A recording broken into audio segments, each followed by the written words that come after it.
नमस्कार, बिहार मिथिला न्यूज़ में आपका स्वागत है। मैं हूं तलत परवीन। दरभंगा को जाने कार्यक्रम के तहत आज हम आपको दिखाएंगे दरभंगा टॉप स्कूल में मैनर्स पब्लिक स्कूल का, जिसकी स्थापना 1995 में उमेश कुमार यादव और ऋषिकेश कुमार के द्वारा की गई थी। शिक्षक और 450 छात्रों के बदौलत आज यह स्कूल अपनी मेहनत और लगन से धीरे धीरे आगे बढ़ता जा रहा है। देखिए इस रिपोर्ट को और जाने मैनर्स पब्लिक स्कूल के विषय में, और इस खबर को अधिक से अधिक शेयर करें जनहित में। मैनर्स पब्लिक स्कूल की स्थापना 1995 1 जनवरी 1995 में हुई थी और ये दिलावरपुर के सब समाजों की सम्मति से स्थापना की गई थी। जिस परिवेश में स्कूल है वहाँ अति पिछड़ा की बस्ती है और वहाँ मुख्य कारण था कि अति पिछड़ा में शिक्षा का अभाव था। उसको उत्थान के लिए मैनर्स पब्लिक स्कूल की स्थापना की गई थी। देखिए स्टार्टिंग तो होती है कहीं ना कहीं 0 से या 1 से। उस समय हमारे यहाँ शिक्षकों की संख्या 6 थी और कुल छात्रों की संख्या प्रथम वर्ष में 150 थी। अभी टीचिंग स्टाफ 36 है, नॉन टीचिंग स्टाफ 5 हैं और छात्रों की संख्या 450 है। चयन की प्रक्रिया होती है एक समिति के सदस्यों द्वारा, जो हमारे ट्रस्ट बना हुआ है। ट्रस्ट में जो समिति के सदस्य हैं वो बैठते हैं और टीचरों को मतलब उस ढंग से देखते हैं कि भाई टीचर क्लास में जाके हम उनका वेरीफाई करते हैं कि उनका बोर्ड कैसा क्लीन है और उनकी स्पीच कैसी है। सबसे पहले तो हम उनकी क्वालिफिकेशन को देखते हैं, कम से कम ग्रेजुएशन चाहिए और ट्रेंड चाहिए। बिना ट्रेंड का तो शिक्षक हम रख ही नहीं सकते हैं। इसलिए जो भी शिक्षक मेरे यहाँ मिलेंगे वह बिल्कुल ट्रेंड शिक्षक मिलेंगे और ग्रेजुएट मिलेंगे। नामांकन मेरे यहाँ 1 टाइम नामांकन होती है, री एडमिशन मेरे यहाँ नहीं होती। सबसे पहले क्योंकि हम जिस बस्ती में हैं उसे कुछ देना चाहते हैं, उस बस्ती में कुछ एडुकेशन देना चाहते हैं। वो अति पिछड़ी की बस्ती है जहाँ के लोगों की मासिक आय बहुत निम्न होती है। तो उस स्टैंडर्ड को देखते हुए एट ए टाइम एडमिशन का टेस्ट लेते हैं और टेस्ट के आधार पर बच्चों को सिलेक्ट किया जाता है कि ये बच्चे किस क्लास के लायक है। एज ग्रुप भी देखा जाता है, एज फैक्टर को भी देखते हैं और उसके हिसाब से क्लास में एडमिशन लेते हैं। कोविड के बाद जो परिस्थिति बनी थी वो तो सारे लोग जानते ही हैं कि स्कूल वाले कितने प्रेशराइज हुए। अब मैंने 15 मंथ की 100% फी गार्जियन को डिस्काउंट किया, उसमें कोई भी फी मैंने नहीं लिया। मेरे यहाँ 1 टाइम एडमिशन होती है और 2022-23 में ये 50% एडमिशन का जो भी चार्ज है, मिनिमम चार्ज है मेरे यहाँ 2500 से स्टार्टिंग है और ये 3500 तक है। क्लास 8 तक 3500 रुपया है, उसमें 50% अभी हम गार्जियन से ले रहे हैं, इंक्लूडिंग 1 मंथ फी। उसी में 1 महीने का फी भी इंक्लूड। जो आवश्यकता थी 2 गज दूरी और मास्क है ज़रूरी, तो हमने उसका 100% पालन किया। अभी भी स्टूडेंट को मैंने डिस्टेंस के साथ बैठाया है। नियर अबाउट 6 फीट की डिस्टेंस, 6 फीट की बेंच होती नहीं है, 5 फीट की बेंच होती है, 5.5 फीट की बेंच होती है। एक बेंच पर 2 ही स्टूडेंट को अभी सीटिंग कैपेसिटी है, वो सेक्शन वाइज है।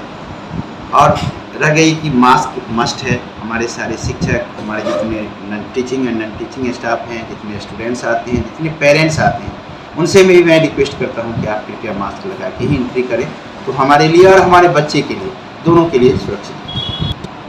देखिए मेरी सबसे पहला लक्ष्य था कि जिस समाज में ये स्कूल खुली है उस समाज के उत्थान करें। बच्चों में, उसके बच्चों में जो उनकी आंतरिक इच्छा थी कि हम एक अच्छे स्कूल में पढ़ाएं, मैंने वो सारा स्ट्रक्चर दिया है।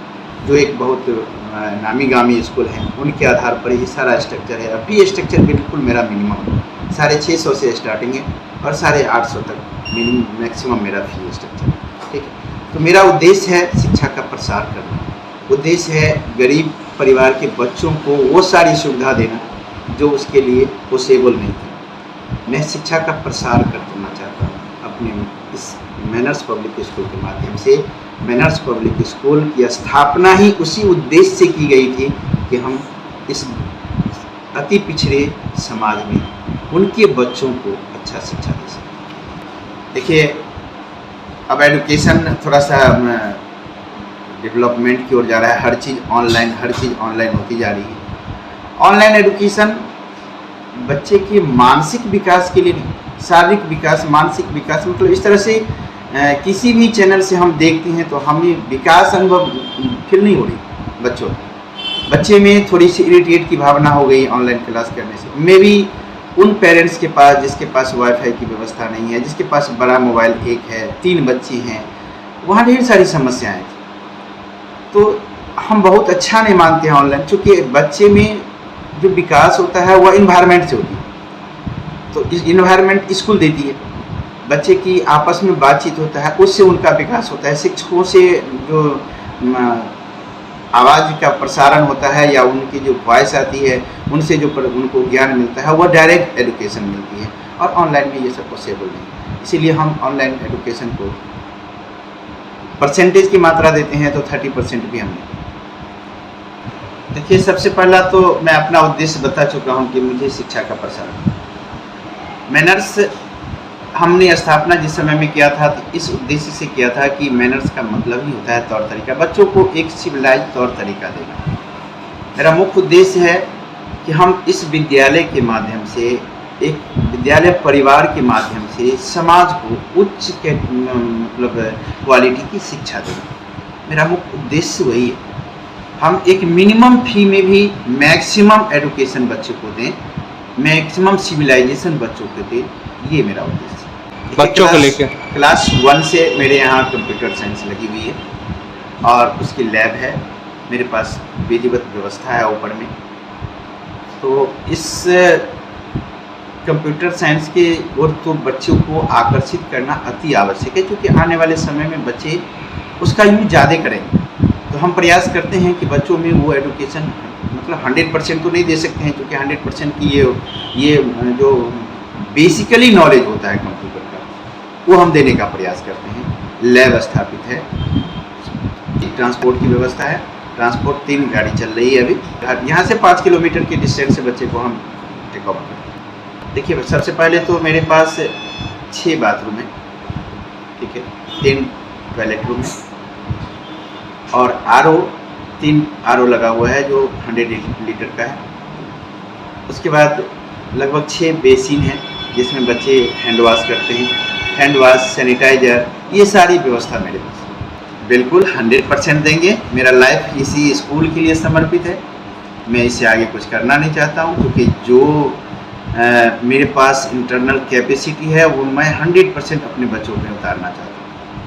और रह गई स्कूल की स्थापना और स्कूल की affiliation, with in a year, 1 साल के अंदर ही स्कूल की CBSE से एफिलिएटेड होने जा रही है।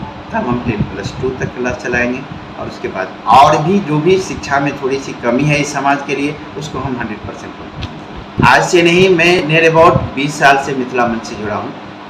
जिस समय में 2007 में मेरे स्कूल में कुछ क्राइम भी हुई थी, उस समय में भी मिथिला मंच ने मेरी बहुत सहायता की। और मैं तहे दिल से मिथिला मंच के हर कर्मचारियों को, हर प्रशासनिक पदाधिकारियों को शुक्रिया अदा करना चाहता हूँ कि आपने शिक्षा का जो स्तर को उठाया है, वो शायद ही कोई न्यूज़ चैनल वाले ने इतना मेहनत किया हो। मुझे बहुत गर्व है मिथिला मंच पे और मैं आशा करता हूँ कि इस तरह से वो काम करते रहें। मेरा नाम Rishikesh Kumar, Manners public school, Dilawarpur, Donar Gumti से पूरा।